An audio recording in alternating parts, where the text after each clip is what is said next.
Hello friends, I am Sarjeet and welcome to my channel unbox everything with me. आ गया हूँ फिर से अपने पुराने काम के साथ और एक नई अनबॉक्सिंग और रिव्यू लेकर। जी हाँ, आज लेकर आया हूँ बोट एयरडॉप्स 402। बोट के TWS इसी साल मार्च में लॉन्च हुए हैं और लॉन्च होने के साथ ही बोट के मोस्ट पॉपुलर डिवाइसेस की लिस्ट में शामिल हो गए हैं। ये डिवाइस फ्लिपकार्ट एक्सक्लूसिव है और इसे एज ऑन डेट 44,400 से ज़्यादा लोगों ने रेट किया है फ्लिपकार्ट पर। आज इसे अनबॉक्स करेंगे, टेस्ट करेंगे और देखेंगे इसके पॉजिटिव और नेगेटिव पॉइंट्स को। So without wasting any more time, let's start the unboxing and review of boat Airdopes 402।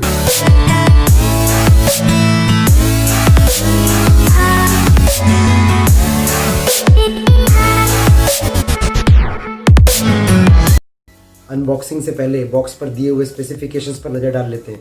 Boat के मुताबिक चार्जिंग केस से 16 घंटे और ईयरबड से 4 घंटे का प्लेबैक टाइम मिलेगा आपको। इसमें ब्लूटूथ का वर्जन 5 मिलता है आपको। इसी के साथ बोट इस पर एडवांस और एर्गोनॉमिक डिज़ाइन लिखता है। इसमें 10 mm के स्पीकर ड्राइवर मिलते हैं आपको। इसी के साथ कैपेसिटिव टच कंट्रोल और IPX4 रेटिंग लिखता है बोट यहाँ पर। इसी के साथ सबसे आखिर स्पेसिफिकेशन स्टीरियो बिल्ट इन और माइक्रोफोन लिखता है यहाँ पर। आगे बढ़ते हैं और इसकी प्राइस पर नज़र डालते हैं। बोट ने इसके बॉक्स पर इसकी प्राइस 6,000 रुपये लिखी है, जो कि एक्चुअल प्राइस से बहुत ज़्यादा है। इसका एक्चुअल और करंट प्राइस स्क्रीन पर देख सकते हैं आप। चलिए आगे बढ़ते हैं, इसे अनबॉक्स करेंगे और बॉक्स कंटेंट पर भी नज़र डालेंगे।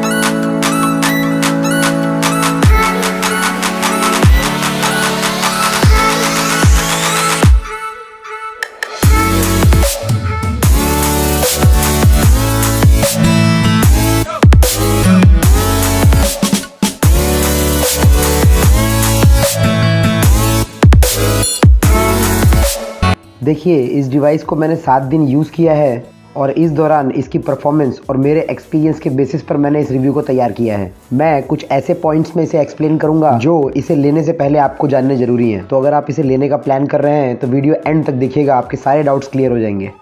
सबसे पहले इसके बिल्ड एंड डिज़ाइन पर नज़र डालते हैं। डिवाइस कम्प्लीटली प्लास्टिक बिल्ड के साथ आता है। इसमें matte finish texture single colour का यूज़ किया है बोट ने। ये कम्प्लीटली वाइट नहीं है, थोड़ा सा पिंकिश वाइट है। चार्जिंग केस में सामने की तरफ आपको बोट लिखा हुआ मिलता है और केस में ऊपर की तरफ यानी कि लिड में बोट का लोगो मिलता है। पीछे की तरफ देखें तो 4 बैटरी इंडिकेटर लाइट मिलती है यहाँ पर और उसी के साथ माइक्रो USB पोर्ट मिल जाता है इसे चार्ज करने के लिए। केस का लिड ओपन करते हैं तो अंदर की तरफ आपको पिंक कलर मिलता है और इसका कलर कॉम्बिनेशन कुछ यूनिक है, white and pink, and this looks pretty good.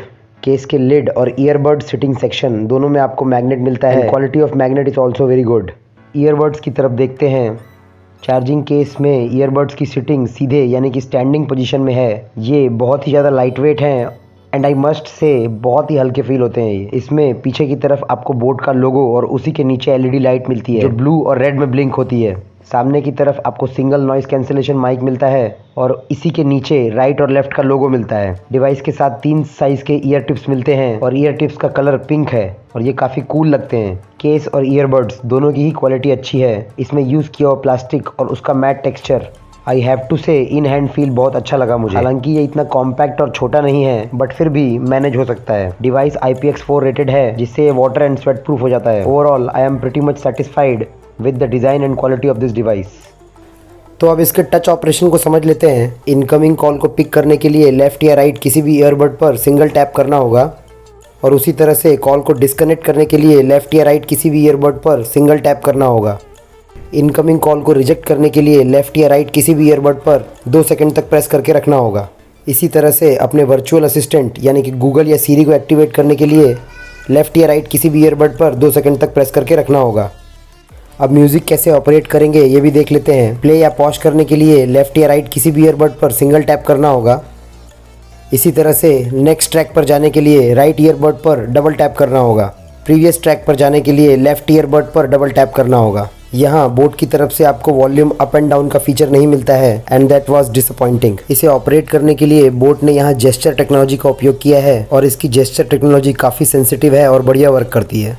आगे बढ़ते हैं, बात करते हैं साउंड क्वालिटी की। बोट ने इसमें 10 mm के स्पीकर ड्राइवर का यूज़ किया है and I am surprised here. Sound quality शानदार है इसकी, लाजवाब लाउडनेस मिलती है इसमें। 70% से ज़्यादा लाउड वॉल्यूम की रिक्वायरमेंट महसूस होती ही नहीं है। इतनी ज़्यादा लाउडनेस के बाद भी डिस्टॉर्शन फील नहीं होती है। Thumbs up to boat. Bass बहुत ही स्ट्रांग है और बेस में मिलने वाली डेप्थ और क्लैरिटी दोनों शानदार है। ट्रेबल और वोकल्स भी बढ़िया प्रोड्यूस करता है ये। साउंड में डिटेल्स भी अच्छी खासी मिलती है आपको। इसी के साथ साउंड सेपरेशन और दोनों ईयरबड्स में साउंड डिस्ट्रीब्यूशन भी काफी अच्छे लगे हैं मुझे। ओवरऑल साउंड क्वालिटी बहुत बढ़िया लगी है मुझे, नो कंप्लेंट्स एट ऑल। बात करते हैं कॉल क्वालिटी की, यहाँ भी कोई शिकायत नहीं होती है। इसके दोनों ईयरबड्स में सिंगल नॉइस कैंसिलेशन माइक मिलता है और ये परफेक्टली वर्क करते हैं। मैंने इस डिवाइस को पर्सनली 6 से 7 दिन यूज़ किया है और इस दौरान बहुत सारे कॉल्स लगाए भी और रिसीव भी किए। मुझे कोई दिक्कत नहीं हुई है। Overall no complaint here also. अब मैं आउटसाइड एरिया में इसके माइक की आवाज़ आपको सुनाता हूँ। अब जो आवाज़ आप सुन रहे हैं वो मैंने बोट एयरडॉप्स 402 के माइक से रिकॉर्ड की है, जिससे बाहर के एनवायरनमेंट में कॉलिंग का आपको प्रॉपर आइडिया हो जाए। बात कर लेते हैं गेमिंग परफॉर्मेंस की, तो यहाँ भी कोई दिक्कत नहीं है। ये डिवाइस बढ़िया परफॉर्म करता है। गेम्स में होने वाले सारे साउंड एनिमेशन को अच्छी तरह से हैंडल करता है ये। गेम्स में होने वाले लेफ्ट और राइट साउंड को अच्छी तरह से डिस्ट्रीब्यूट भी करता है ये। और इसी के साथ लैग और लेटेंसी भी नहीं के बराबर महसूस हुई है हमें। इस डिवाइस की लाउडनेस बहुत ज़्यादा है और ये गेम्स के लिए बहुत बढ़िया रहती है। ओवरऑल गेमिंग परफॉर्मेंस शानदार है। बात कर लेते हैं कंफर्टेबिलिटी एंड फिटिंग्स की। देखिए, इसके सिंगल ईयरबड का वेट तो मुझे कहीं मिला नहीं। मैंने बोट की ऑफिशियल वेबसाइट पर भी देखा और अमेजोन पर भी चेक किया। बोट ने ना जाने इसके साथ क्या किया है, ये बहुत ही हल्के हैं। मैंने आज से पहले बहुत सारे TWS को टेस्ट किया है, पर ये बहुत ही ज़्यादा लाइट वेट कंफर्टेबल है। मुझे पर्सनली इसकी कंफर्टेबिलिटी और फिटिंग्स बहुत ज़्यादा पसंद आई है। डिवाइस कंफर्टेबल तो है ही है, साथ में सिक्योर भी बहुत है। इसे लगाने के बाद आप निश्चिंत होकर अपना कोई भी वर्क कर सकते हैं। इनकी फिटिंग्स काफ़ी टाइट है और ये कानों से गिरेंगे नहीं। सो कंफर्टेबिलिटी एंड फिटिंग्स में पूरे मार्क्स मिलते हैं मेरी तरफ से इसको। बात करते हैं बैटरी लाइफ की, तो इसके सिंगल ईयरबड में 45 mAh की बैटरी मिलती है आपको और इसी के साथ चार्जिंग केस आपको 450 mAh का मिलता है। बोट के मुताबिक अगर आपके ईयरबड फुली चार्ज हो तो उससे आपको 4 घंटे का टॉक टाइम या म्यूजिक प्ले टाइम मिलेगा और इसी के साथ चार्जिंग केस से इसे आप 3 बार फुल्ली चार्ज कर पाएंगे। मैंने इस डिवाइस को पर्सनली 7 दिन यूज़ किया है और मुझे ईयरबड से पर्सनली 3 से 3.5 घंटे का बैटरी बैकअप मिला है। और वहीं मैंने ईयरबड्स को चार्जिंग केस से 2 बार फुल्ली चार्ज भी किया है। हालांकि मैंने ज़्यादातर इसे कॉलिंग और म्यूज़िक लिस्निंग में ही इस्तेमाल किया है। मेरे मुताबिक अगर आप इसे नॉर्मल यूज़ करें तो 7 दिन की बैटरी बैकअप आराम से मिलेगी आपको। और अगर आपका यूजेज थोड़ा सा हैवी भी है तब भी इससे आप 4 से 5 दिन की बैटरी बैकअप का एक्सपेक्टेशन आराम से कर सकते हैं। बात करते हैं कनेक्टिविटी की, तो यहाँ ब्लूटूथ का लेटेस्ट वर्जन 5 मिलता है आपको और इसी के साथ ब्लूटूथ रेंज 10 मीटर की मिल जाती है। इसकी कनेक्टिविटी में कोई इशू नहीं है और जैसे ही आप ईयरबड्स को चार्जिंग केस से निकालते हैं ये पावर ऑन हो जाते हैं और आपस में पेयर हो जाते हैं और सामने वाले ब्लूटूथ डिवाइस के साथ इंस्टेंटली कनेक्ट हो जाते हैं। देखिए, मुझसे बहुत सारे लोग सवाल करते हैं कि एक ईयरबड काम कर रहा है और दूसरा काम नहीं कर रहा है, तो ये प्रॉब्लम सभी TWS में होती है और ये इसमें भी होती है। तो आपको करना कुछ नहीं है, दोनों ईयरबड्स को फिर से चार्जिंग केस में डाल देना है और चार्जिंग केस का ढक्कन बंद कर देना है। 2 सेकंड के बाद आप फिर से चार्जिंग केस का ढक्कन खोलिए और दोनों ईयरबड्स को एक साथ बाहर निकालिए। दोनों ईयरबड्स आपस में पेयर हो जाएंगे और सामने वाले ब्लूटूथ डिवाइस से इंस्टेंटली कनेक्ट भी हो जाएंगे। अगर ये सब करने के बाद भी आपके दोनों ईयरबड काम नहीं कर रहे हैं तो एक बार यूज़र मैनुअल में लिखे हुए इंस्ट्रक्शंस को फॉलो कर लीजिए। फिर उसके बाद भी अगर आपको सोल्यूशन नहीं मिल रहा है तो सर्विस सेंटर जाना ही पड़ेगा आपको। वापस इसी डिवाइस पर आता हूँ, इसकी कनेक्टिविटी शानदार है और कोई प्रॉब्लम नहीं होती है। Overall no complaints at all.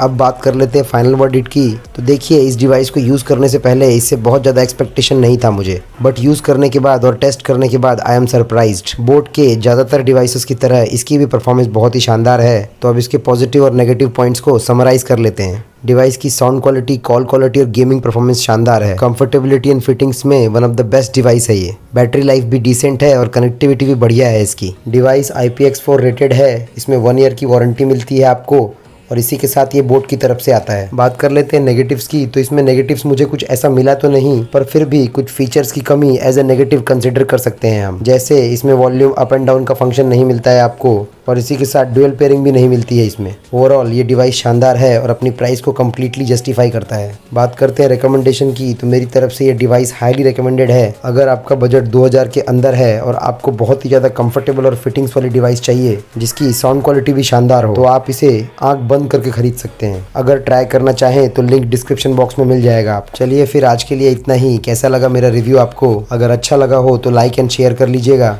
मेरा गला थोड़ा ख़राब है तो आवाज़ के लिए माफ़ी चाहता हूँ। अगर कुछ पूछना चाहें तो कमेंट बॉक्स में लिख सकते हैं, नहीं तो स्क्रीन पर मेरी इंस्टाग्राम और फेसबुक ID देख रहे हैं आप। हाँ, एक बात और, मेरे चैनल को सब्सक्राइब भी कर लीजिएगा, जिससे मेरी आने वाली वीडियोस की अपडेट तो आपको मिलेगी ही और इसी के साथ मेरा सपोर्ट भी बढ़ता रहेगा आपके प्यार से। चलिए फिर जल्द ही मिलते हैं अगली वीडियो में कुछ नया अनबॉक्स, रिव्यू या कंपेयर करते हुए।